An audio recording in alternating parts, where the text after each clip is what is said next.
Demain, rencontre des syndicats avec Robert Boulin, le ministre de l'Emploi. Par ailleurs, les syndicats CGT, CFDT et Force ouvrière des impôts, cette fois, déclenchent du 12 au 22 de ce mois une série de grèves tournantes, grèves qui ne seront pas aussi voyantes que celles qui perturbent toujours le service public dans les PTT d'abord, les centres de tri de Paris et de sa région, et puis surtout à la SNCF aujourd'hui, un mouvement très largement suivi, motivé, je vous le rappelle, par la signature aujourd'hui d'un nouveau contrat d'entreprise entre la SNCF et l'État.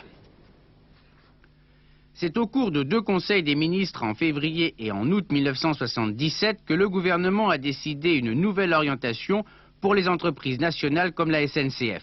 Idée centrale, le déficit des entreprises nationales ne cesse de croître, le budget, c'est-à-dire l'État et le contribuable, ne peuvent continuer à payer. Ainsi, les crédits d'État des titres divers pour l'exploitation des chemins de fer atteindront 15,5 milliards de francs cette année.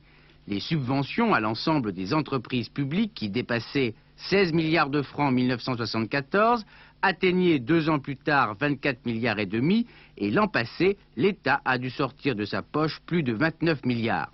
Les contrats comme celui de la SNCF doivent donner aux entreprises davantage de liberté en matière d'investissement, de tarifs et de gestion, l'État gardant un droit de regard et de contrôle. Sur 100 Français qui voyagent, 14 prennent le train et la SNCF assure également 34% du trafic des marchandises à l'intérieur de l'Hexagone. Ce sont les chiffres les plus élevés d'Europe. Elle va retrouver la liberté des tarifs en ce qui concerne le transport des marchandises. Quant au prix du billet de voyageur, il pourra suivre, mais sans le dépasser, la hausse du coût de la vie.